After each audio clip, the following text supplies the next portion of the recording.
yang tidak suka dengan kekristenan. Namun dalam satu perjalanan yang dialami dalam kehidupan Paulus, apa yang dulu dianggap sebagai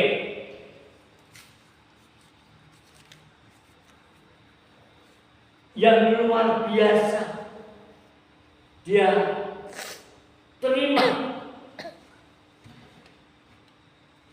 Apa yang telah Paulus lakukan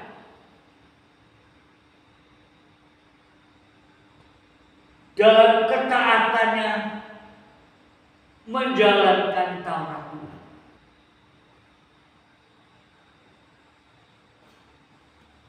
Tetapi ketika Paulus berkorban-korban untuk menganiaya orang-orang Kristen dalam suatu perjalanan yang membawa surat dari imam-imam untuk menghancurkan orang-orang Kristen dan membunuhnya dimanapun orang-orang Kristen itu berada. Surat dari Mahkamah Agama yang dibawa ini dengan berkorban-korban akan membunuh semua orang Kristen. Tetapi tak kalah Paulus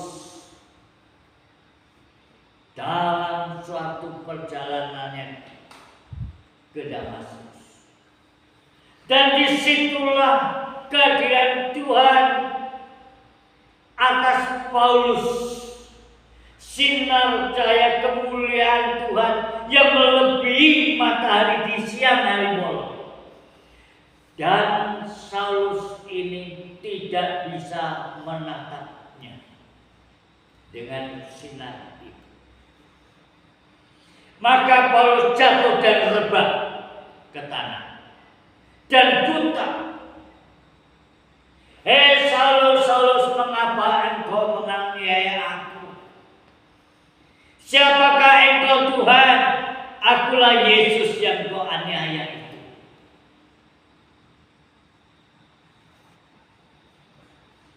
Dan disitulah suatu perjalanan kehidupan Paulus. Selama 3 hari dia buta dan tidak bisa melihat.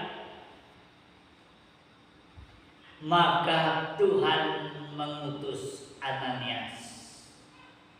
Ananias, jemputlah Saulus. Aku akan pakai Saulus menjadi saksiku.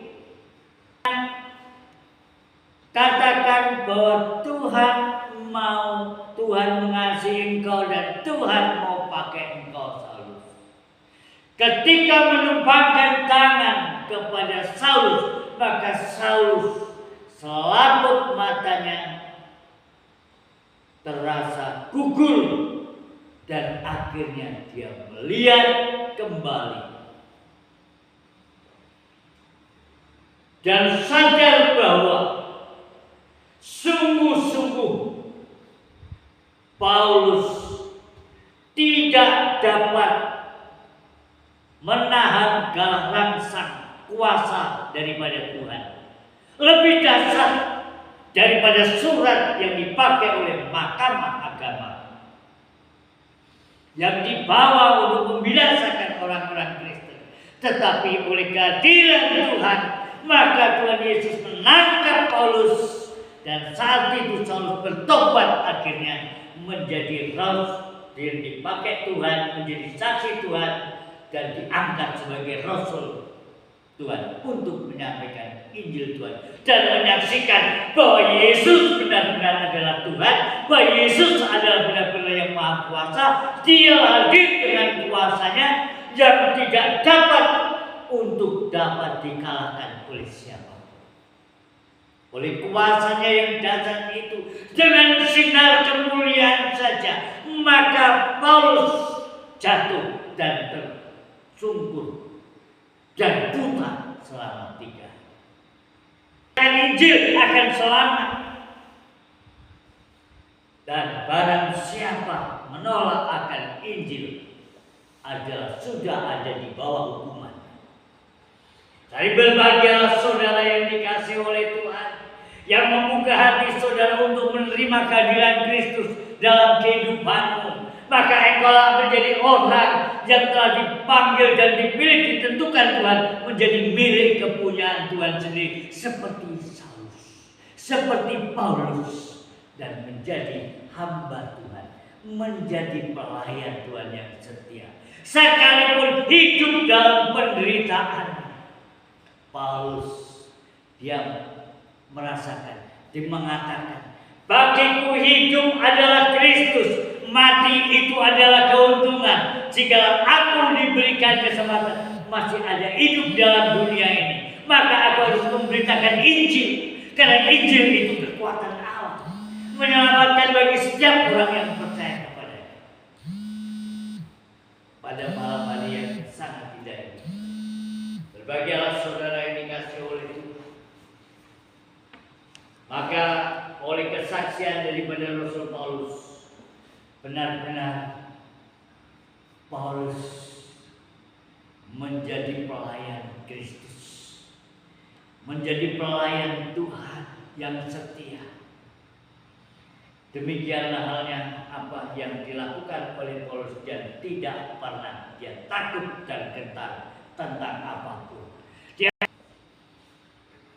Paulus dapat memberitakan Injil lewat mahkamah agama. Paulus dapat memberitakan Injil di berbagai belahan bumi untuk keselamatan jiwa-jiwa. Karena jiwa itu berharga di mata Tuhan. Satu jiwa adalah harganya Tuhan sendiri, yang tidak dapat diukur oleh harta yang ada di dalam dunia ini. Keselamatan itu adalah anugerah pemberian Tuhan dengan cuma-cuma, hanya iman di dalam Yesus Kristus. Sebab di bawah kolong langit tidak ada nama lain yang olehnya manusia dapat selamat. Buka hati dan menerima Kristus sebagai Tuhan dan Juru Selamat, engkau sudah diampuni dosa dan kesalahan, dan tidak lagi menanggung dosa dan kesalahan, karena kesalahan dan dosa kesalahan sudah ditanggung oleh Tuhan Yesus di kayu salib. Dengan kematian di kayu salib, kematian bagi dosa manusia, Yesus bangkit dari antara orang mati, menunjukkan keilahiannya dan maha kuasanya. Dia menampakkan diri selama 40 hari kepada para murid-muridnya, dan kamu pun akan berada. Hanya satu jalan keselamatan, hanya iman di dalam Tuhan Yesus Kristus. Tuhan Yesus mengatakan, akulah jalan, kebenaran dan hidup. Tidak ada seorang pun bisa datang kepada Bapa kalau tidak melalui aku. Hanya satu jalan, hanya iman dalam Yesus Kristus. Maka engkau akan sampai mendapatkan tiket hingga sampai ke surga. Itulah sebabnya pada malam hari yang sangat indah ini, berbahagialah saudara yang dikasihi oleh Tuhan dan telah membuka hatinya, membuka hati saudara. Ketika saudara membuka hati dan menerima Kristus sebagai Tuhan dan Juru Selamat, saudara sudah mendapatkan anugerah keselamatan daripada Tuhan. Kiranya berkat nama Tuhan Yesus senantiasa menyertai Bapak dan Ibu saudara sekalian. Amin.